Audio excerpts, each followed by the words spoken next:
باللہ من الشیطان الرجیم بسم اللہ الرحمن الرحیم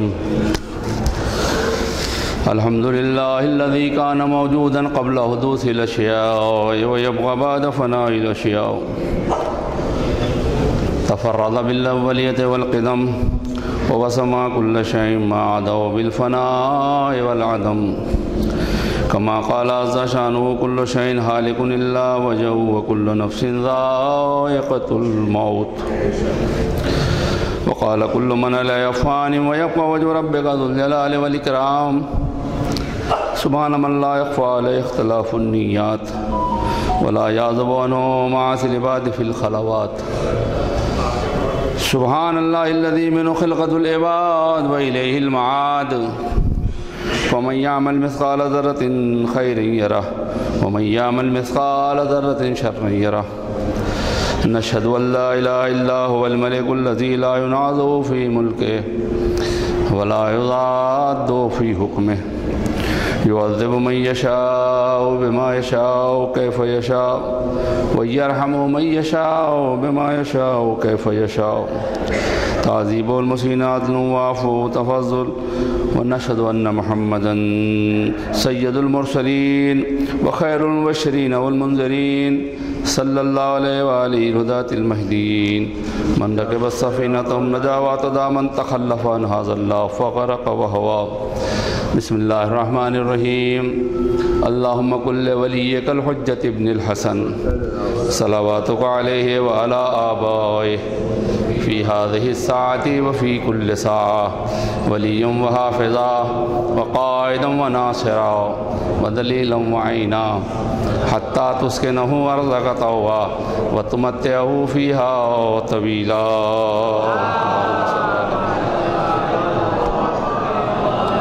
أوصيكم بعباد الله ونفسي تقوى الله أعوذ بالله من الشيطان الرجيم بسم الله الرحمن الرحيم يا أيها الذين آمنوا كتب عليكم الصيام كما كتب على الذين من قبلكم لعلكم تتقون بندگان خدا، ماہ مبارک رمضان کی آمد ہے، لہذا میں اس مبارک مہینے کی آمد پر آپ حضرات کی خدمت میں مبارکباد پیش کرتا ہوں۔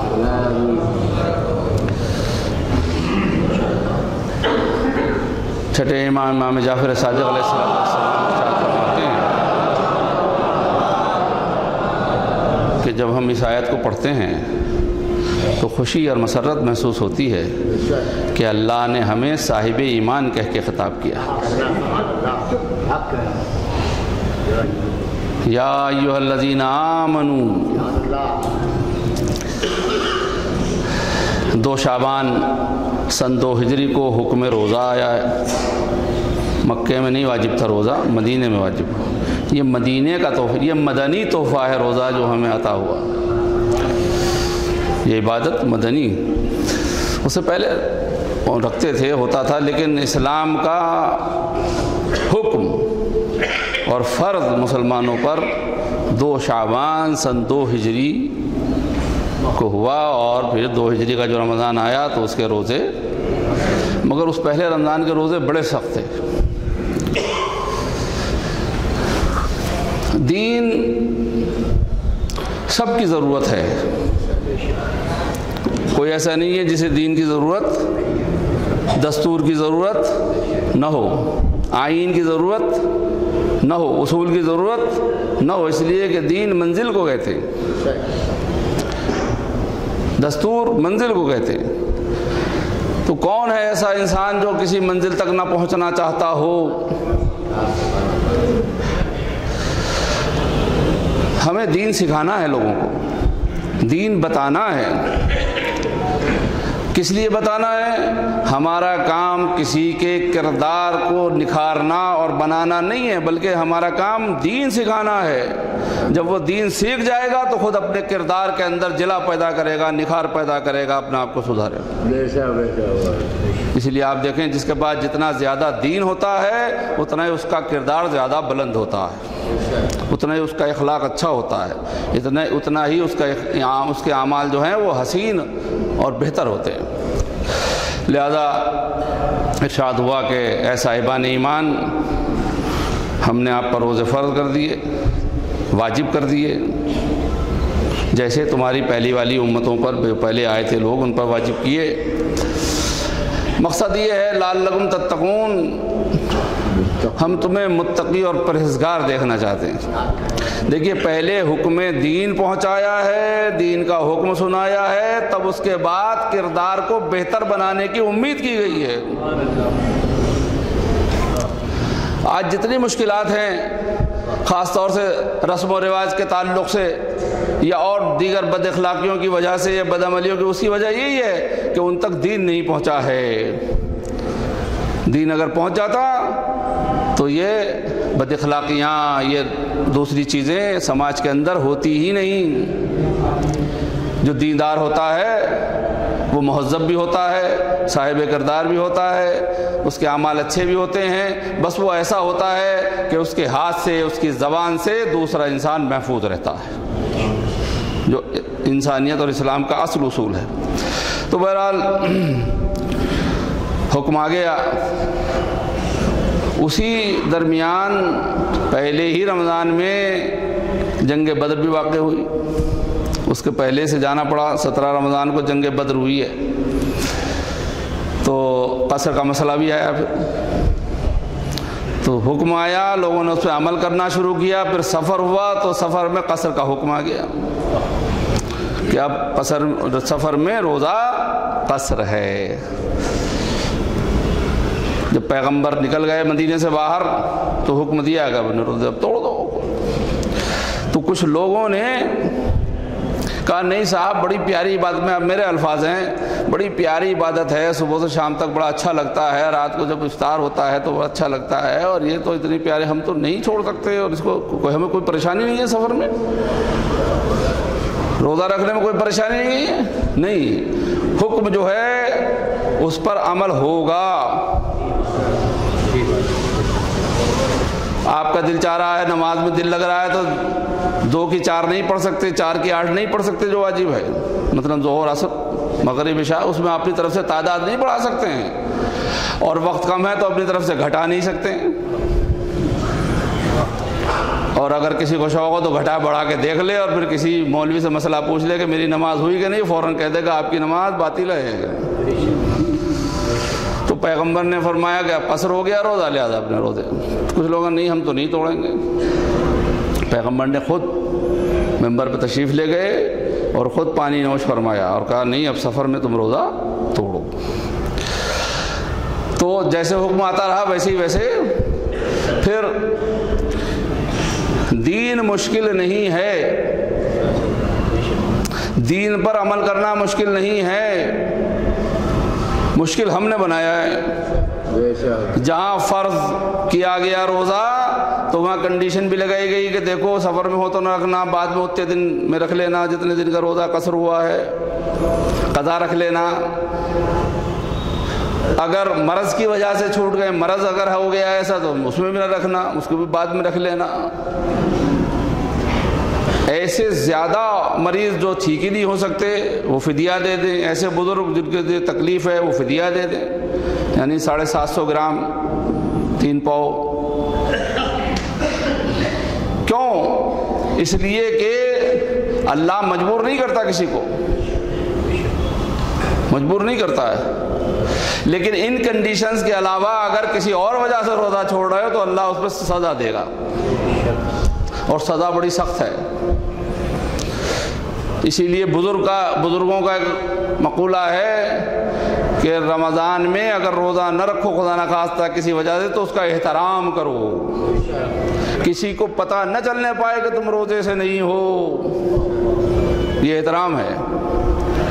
گھر میں بھی اگر روزہ دار اور بے روزہ دار اگر کسی وجہ سے ہو جائیں تو روزہ داروں کے سامنے بے روزہ داروں کو نہیں کھانا چاہیے، احترام میں، اس لیے کہ ان کا دل چاہے گا، ہو سکتا ہے ان کے نیت میں کچھ۔ تو یہ حکم قرآن۔ آج چونکہ شعبان کی 29 تاریخ ہے، لہذا احتمال 29 کو ہو جاتا کہ چاند ہوگا کہ نہیں ہوگا، وہ سائنس والے اپنا جو بھی کچھ حساب لگا کے بتائیں، اس سے ہم سے بحث نہیں ہے. ہمیں تو جب چاند کا اعلان ہو جائے گا تو چاند نکالنا ہماری ذمہ داری نہیں ہے. رمضان کے چاند کے لیے حکم ہے، سب پر واجب ہے کہ سب چاند دیکھیں. علماء نے اس چاند کے لیے رمضان کے سب پر واجب کیا ہے کہ واجب ہے کہ سب چاند دیکھیں. تو جب سب پر واجب ہے سب دیکھیں گے چاند، اور ہو ہی جائے گا انشاءاللہ. تو آج 29 تاریخ امام جعفر صادق علیہ السلام سے،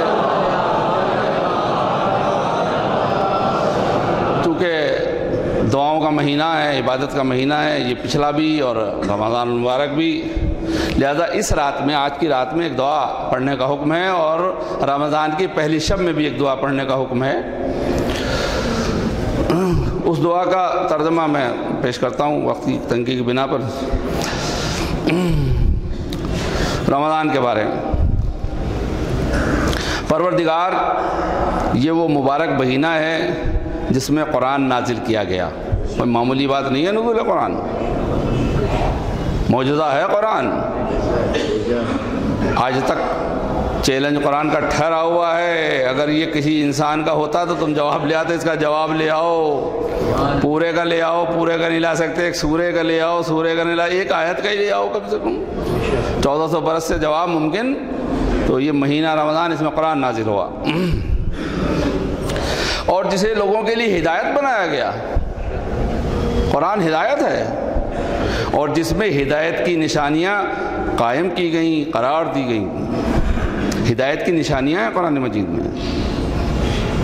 اب یہ مہینہ آ گیا ہے، ہمیں اس میں سلامت رکھنا، اور ہمارے لیے، اور اسے ہمارے لیے سلامتی قرار دے دینا، سہولت و آسانی کے ساتھ. تو ہمارے اعمال کو قبول کر لینا. اے وہ جو مختصر اعمال کو لے لیتا ہے، تھوڑے سے تھوڑے عمل کو بھی اللہ لے لیتا ہے مگر نیک ہو، اور کثیر پر شکریہ ادا کرتا ہے. اگر کوئی بڑا زیادہ عمل بھیجتا ہے تو اس پہ شکریہ ادا کرتا ہے. ہمارے حقیر اعمال کو قبول فرما لے. یہ آج کی شب کی دعا ہے، اگر آخری شب آج ہی ہوگی شعبان کی، مفاتیح میں دعا ہے، آپ پڑھیں. خدایا میں سوال کرتا ہوں، میرے لیے ہر خیر کا راستہ بنا دے. جتنے خیر ہیں اس کا راستہ اگر اللہ نہ بنائے تو وہ خیر ہمیں مل نہیں سکتا. لہذا ہمارے لیے آسانی پیدا کر دے، راستہ ہمارے لیے بنا دے، ہمارے لیے خیر کا راستہ بنا دے، اور ہر شر کے لیے، ہر برائی کے لیے ایک مانع قرار دے دے. جو برائی ہماری طرف آنے والی ہو یا جو شر ہماری طرف آنے والا ہو، اس میں ایک مانع قرار دے دے، ایک رکاوٹ قرار دے دے کہ جس کو وہ شر اور وہ برائی عبور کر کے ہم تک نہ آ سکے.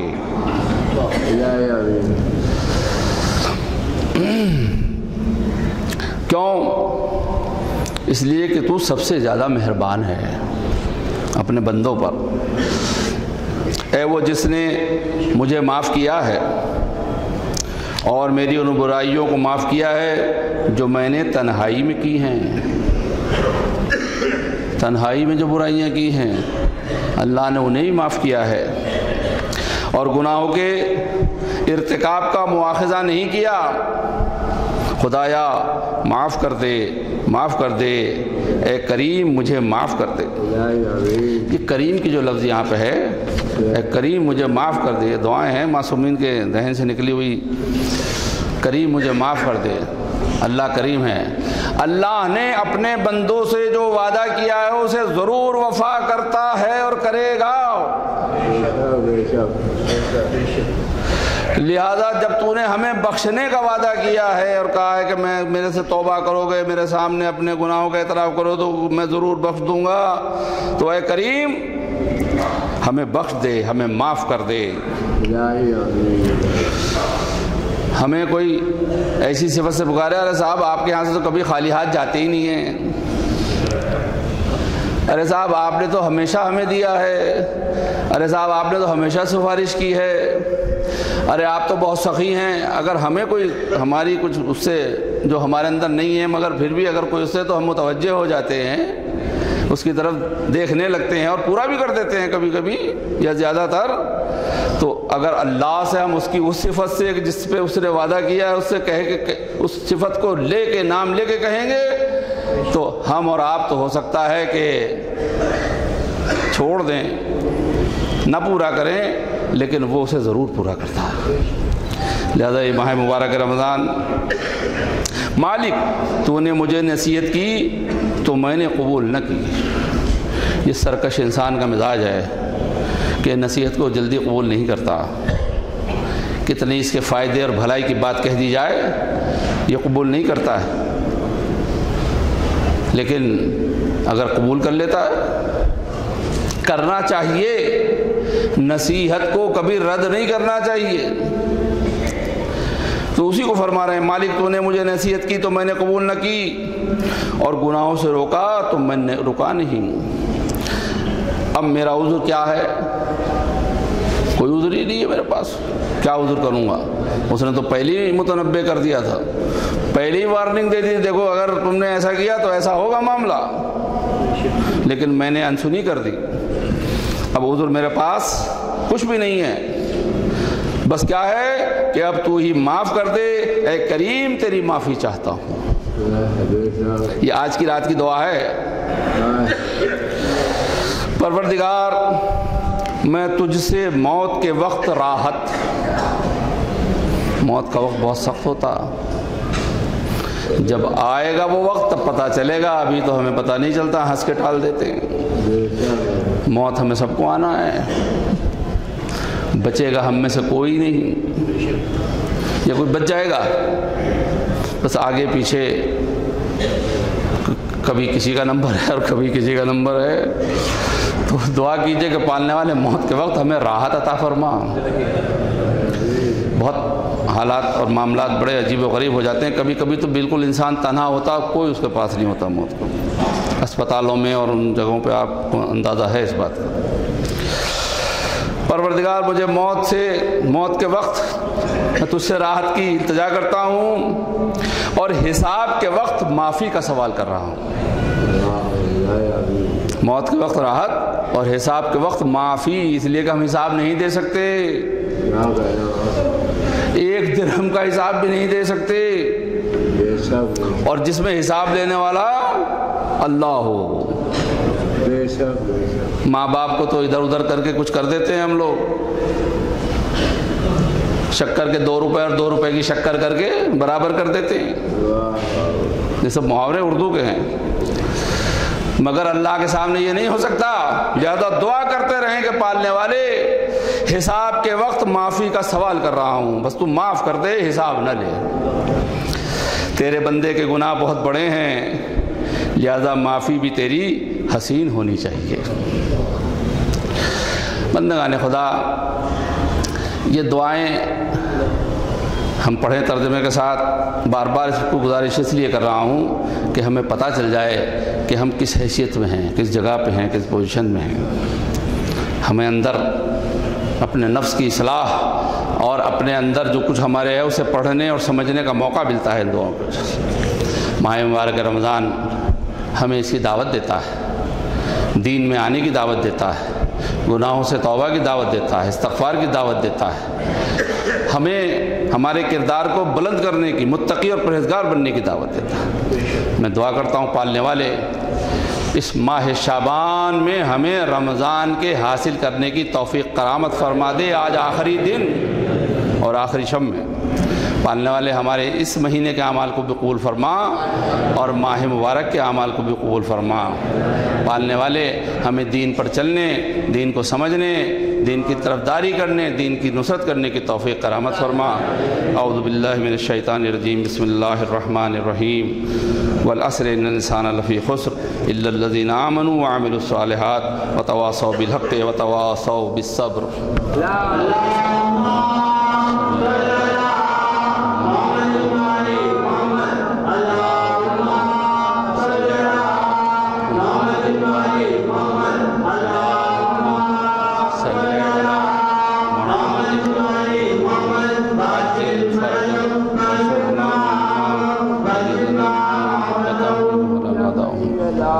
اعوذ باللہ من الشیطان الرجیم بسم اللہ الرحمن الرحیم الحمد للہ الذی لا الہ الا هو الحلیم الکریم غافر الذنب وقابل التوب وهو الغفور الرحیم سبحان من سبقت رحمته غضبه وبسط اليدين بالرحمة سبحان من لم يكلف نفسا إلا دون وسعها وعفى عن السيئات ولم يجاز بها سبحان من لا يزداد على معاصي العباد إلا كرما وجودا وعلى كثرة الذنوب إلا عفوا وصفا نشهد أن لا إله إلا هو اللطوف والعباد بجوده والعواد على المذنبين بعلمه ونشهد أن محمدا نبيه وحبيبا سيد المرسلين وشفيع المذنبين وعصوا رحمة للعالمين صلى الله عليه وآله الداعين إلى سبيل الله بالحكمة والموعظة الحسنة قادة الأمم وأولياء ومعدن الرحمة أوصيكم عباد الله بالتوبة اعوذ باللہ من الشیطان الرجیم بسم اللہ الرحمن الرحیم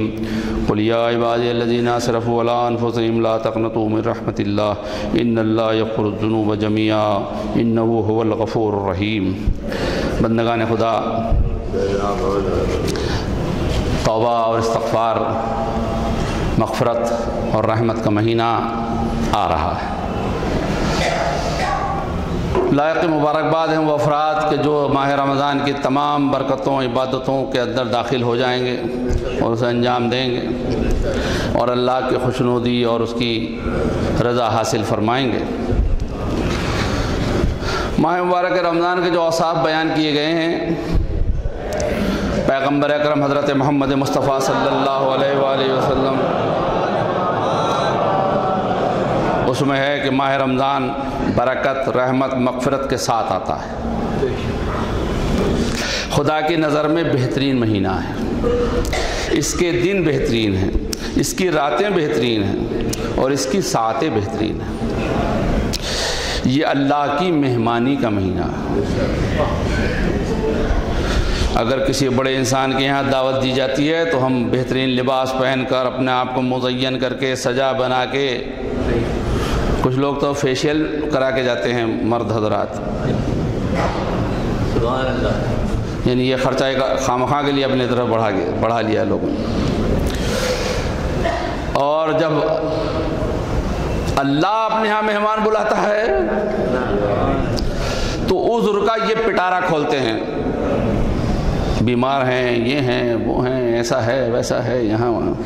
کسی نے اچھا کہا شاعر نے کہ پتہ نہیں کیا ہو گیا ہے کہ 11 مہینے تو ٹھیک رہتے ہیں اور 1 مہینہ بیماری رہتی ہے۔ سبحان اللہ۔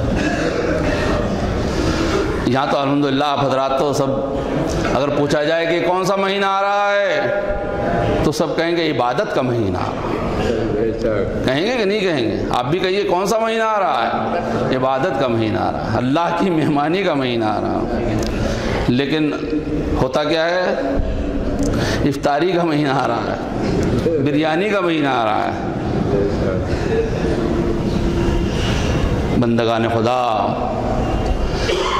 کھاتے تو ہم 11 مہینے ہیں، عبادت بھی 11 مہینے کرتے ہیں، لیکن اس مہینے میں اللہ نے خاص طور سے اپنے یہاں بلا کے آپ کو دعوت دی ہے کہ ہمارے یہاں آ کے عبادت کرو۔ یہ مسجد اللہ کا گھر ہے، مہمانی کا مہینہ، تو اللہ کے یہاں کس طرح آنا چاہیے؟ اللہ نے یہ نہیں کہا کہ پیسہ خرچ کر کے آؤ، نہیں، ہمارے یہاں آؤ صاف ستھرے ہو کے آؤ، پاک و پاکیزہ ہو کے آؤ، ظاہری پاکیزگی بھی ہو اور باطنی پاکیزگی بھی ہو۔ جسم کے اوپر سے میل کچیل کثافت گندگی، کپڑوں کے میل کچیل کثافت گندگی دور کر کے آؤ اور اندر کا بھی میل کچیل کثافت اور گندگی دور کر کے آؤ۔ تو ہمیں اللہ کے یہاں، اس میں اللہ اپنے بندوں کو اہل کرامت میں شمار کرتا ہے۔ اس کی سانس بھی تسبیح ہے، نیند عبادت ہے، اعمال مقبول ہیں، دعائیں مستجاب ہیں۔ فرمایا اس ماہ میں خدا تمہیں روزہ رکھنے اور قرآن پڑھنے کی توفیق عنایت فرمائے۔ فرماتے ہیں شقی اور بدبخت وہ ہے جو اس مہینے میں بخشش سے محروم رہ جائے۔ یہاں کی بھوک پیاس سے قیامت کی بھوک و پیاس کا احساس کرو۔ صبح سے شام تک کی تو پیاس ہے. اذان صبح سے کچھ پہلے سے چھوڑنا ہے کھانا پینا، اور مغرب کی اذان تک رک جانا ہے، بس اتنی تو ہے. اور اس بھوک اور پیاس سے اندر کے تمام رطوبتیں فاضل جتنی بھی ہیں، چربی وربی پیدا ہو گئی، 11 مہینوں سب جل بھن کے خاک ہو جاتی ہے.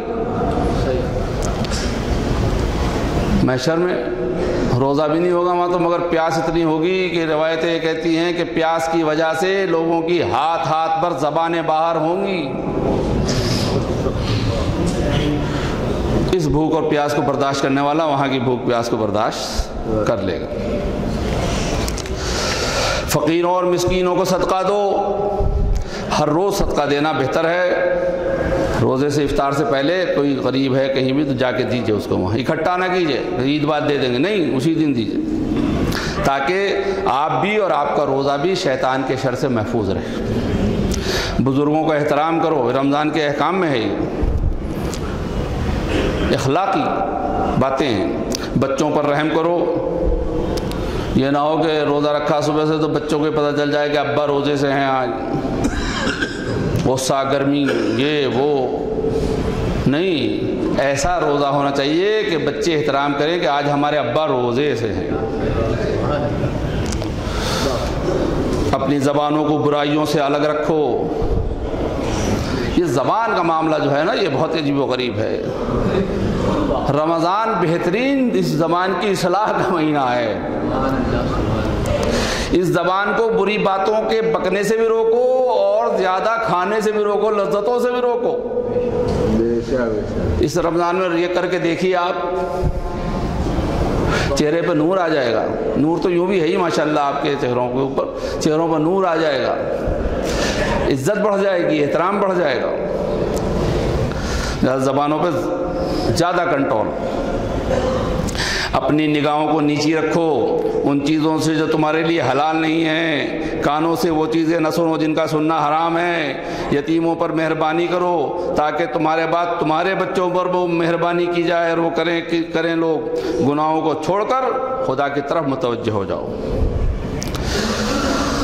اگر تمہاری پشت گناہوں کے بوجھ سے سنگین ہو گئی ہے تو طول سجدہ سے اسے ہلکا بناؤ.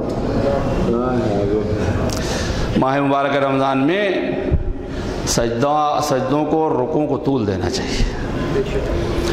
کوئی طولانی سجدہ کرتا ہے تو شیطان کی کمر ٹوٹ جاتی ہے اور وہ فریاد کرتا ہوا بھاگتا ہے کہ وائے ہو میرے اوپر، اپنے اوپر لعنت بھیجتا ہے کہ وائے ہو میرے اوپر کہ میں نے اللہ کے حکم سے انکار کر کے سجدہ نہیں کیا اور یہ اللہ کے حکم کا اقرار کر کے عمل کر کے سجدہ کر رہا ہے.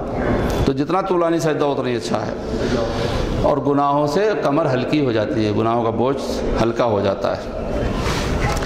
اگر عام دنوں میں سجدہ رکوع طولانی نہیں کرتے تو ماہ رمضان میں طولانی کرو. اللہ نے اپنے جلال کی قسم کھائی ہے کہ نماز گزار اور سجدہ گزار بندوں پر اس مہینے میں عذاب نہیں کرے گا اور انہیں آتش جہنم سے نہیں جلائے گا. بندگان خدا، شب اول رمضان جب آ جائے تو چاند دیکھنے کی کوشش کیجیے، چاند دیکھنے کی دعا پڑھیے، شب اول غسل کیجیے تاکہ سار بل خارج پیدا نہ ہو سال بھر. نہر میں غسل کرے، نہر میں نہ ہو تو شاور کے نیچے ہی کرے. 30 چلو پانی سر پر ڈالے تاکہ مانوی طہارت سال آئندہ تک حاصل رہے. قبر امام حسین کی زیارت کرے تاکہ گناہ زائل ہو جائیں اور اس سال کے حاجیوں اور عمرہ کرنے والوں کا ثواب مل جائے. روز اول جب آئے ماہ مبارک کا، آب جاری میں غسل کرے، 30 چلو پانی سر پر پھر ڈالے پہلی دن میں تاکہ تمام دردوں اور بیماریوں سے سال بھر کے لیے نجات کا ذریعہ بن جائے. 30 چلو پانی سر پر ڈالنا. 1 چلو گلاب چہرے پر ڈالے تاکہ خواری اور پریشانی سے نجات پائے اور پھر تھوڑا سا سر پر بھی ڈالے تاکہ اس سال سرسام سے محفوظ رہے، دماغی بیماریوں سے محفوظ رہے. 2 رکعت نماز اول ماہ والی پڑھے اور صدقہ دے. سحر و افطار رمضان میں ہوتا ہے. سحری کھانے کو ترک نہیں کرنا چاہیے، چاہے ایک کھجور یا ایک گھونٹ پانی ہی کیوں نہ ہو. اللہ اور اس کے ملائکہ صلوات بھیجتے ہیں ان لوگوں پر جو سحر کے وقت استغفار کرتے ہیں اور سحری کھاتے ہیں۔ وقت افطار اور سحر سورہ انا انزلنا پڑھے کہ ان دونوں وقتوں کے درمیان اس ثواب کا حامل ہوگا جیسے کوئی راہ خدا میں شہید ہو جائے۔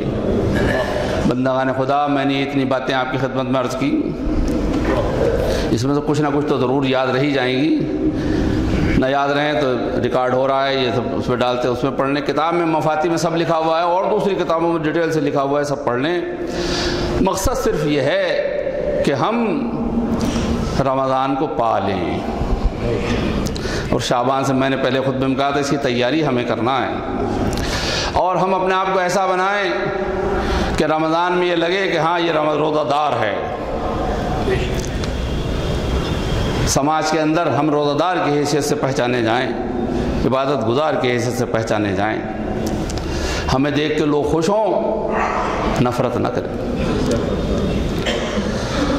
میں اب رمضان کے جمعے شروع ہو جائیں گے، شہر رمضان کو یا جب بھی ہوگا پہلا جمعہ ہوگا، اس کے بعد پھر 27 رمضان تک جمعے جائیں گے، اور اس میں سب ماشاءاللہ ہر مسجد میں نمازیوں کی بھیڑ ہوگی، جمع غفیر ہوگا، اور لوگ آئیں گے اور جائیں گے اور نماز پڑھیں گے۔ اللہ ہماری عبادت میں آسانی پیدا کر اور ہماری عبادتیں صحیح طریقے پر امن و امان کے ساتھ پوری ہو جائیں۔ اور ہم تو دنیا کے تمام ادیان کے لیے بھی کہتے ہیں کہ جس کا جو بھی دین ہے، اس کی جو بھی رسومات ہیں، وہ اپنی عبادتوں اور رسوم کو امن و امان کے ساتھ پورا کریں۔ ہم بھی اپنے تمام عبادتیں، تمام رسومات، تمام مذہبی تہوار جسے کہا جاتا ہے، سب آسانی کے ساتھ ان پہ عمل کریں۔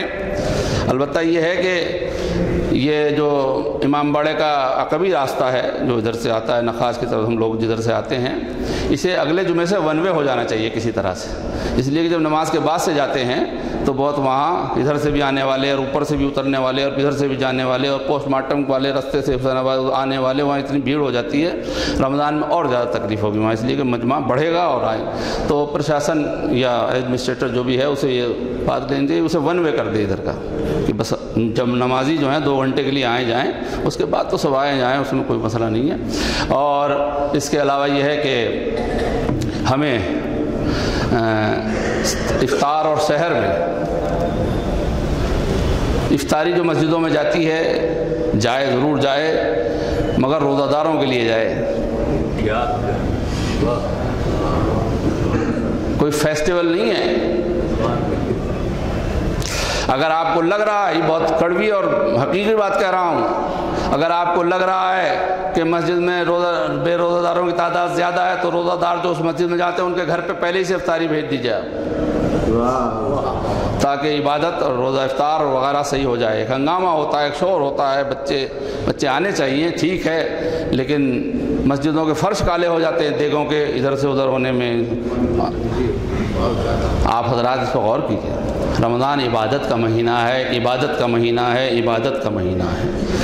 پیٹ جتنا ہلکا ہوگا اتنا ہی عبادت میں مزہ آئے گا، جتنا بھاری ہوگا اتنا ہی عبادت سے انسان دور بھاگے گا۔ میں نے بہت آسان لفظوں میں بات کہہ دی ہے، لہذا بندگان خدا اللہ ہمارے تمام اعمال کو قبول فرمائے اور ہمیں عبادت کے زیادہ سے زیادہ مواقع فراہم فرمائے، ہماری توفیقات میں اضافہ فرمائے، پالنے والے جو بیمار ہیں انہیں شفائے کاملہ و عاجلہ عنایت فرما، ہمارے رہبروں کی حفاظت فرما، خاص طور سے ہمارے رہبر اور قائد جناب آفتاب شریعت کو تمام بلائے ارضی و سماوی سے محفوظ فرما، ان کے دشمنوں کو اور ان کی آرا کو اور ان کی نیتوں کو ختم فرما دے، پالنے والے ہم سب کے دشمنوں کو، جو بھی ہمارے دشمن ہیں، ان کی اصلاح فرما دے، جہاں جہاں بھی ہم ہیں ہماری جان مال عزت و آبرو کی حفاظت فرما، تجھے واسطہ ہے تیری قدرت و جلال کا، ہمارے امام کے ظہور میں تعجیل فرما دے، ہمیں ان کے اعوان و انصار میں شمار فرما۔ اعوذ باللہ من الشیطان الرجیم، بسم اللہ الرحمن الرحیم، ان اللہ وملائکتہ یصلون علی النبی یا ایھا الذین آمنوا صلوا علیہ وسلموا تسلیما۔ اللهم صل على سيد المرسلين وشفيع المذنبين نبينا محمد صلى الله عليه وآله. اللهم صل على محمد وآل محمد وعلى إمام المسلمين وقائد الغر المهجلين أمير المؤمنين علي بن أبي طالب صلى الله عليه وآله، وعلى سيدة نساء العالمين وذات خاتم النبيين سيدنا فاطمة بنت رسول الله صلى الله عليه، وعلى الحسن المجتبى والحسين الشهيد بكربلاء وعلي بن الحسين ومحمد بن علي وجعفر بن محمد وموسى بن جعفر وعلي بن موسى ومحمد بن علي وعلي بن محمد والحسن بن علي عليهم الصلاة والسلام. اللهم صل على مولانا صاحب الزمان. اللهم صل على محمد وآل محمد ما يا صاحب الطغيان عدم أمنية الشرك والنفاق حاسد فروع البغي والشقاق صلوات الله وسلامه عليه وعلى آبائه الكرام متصل عليه والأيام. اللهم أجل فرجه وسهل مخرجه وكل ناظرنا بنظرة منا إليه وجلنا من المستشهدين بين يديه وتفضل على أمرائنا المؤمنين بمزيد التوفيقات وازدياد الإقبال وعلو الدرجات. اللهم فل بنا ما أنت أهله ولا تفل بنا ما نحن أهله بجاه محمد وآله المعصومين صلوات الله عليهم أجمعين. اللهم اجعلنا ممن يذكر فتنفع الذكرى. إن الله يأمر بالعدل والإحسان وإيتاء ذي القربى وينهى عن الفحشاء والمنكر والبغي يعظكم لعلكم تذكرون.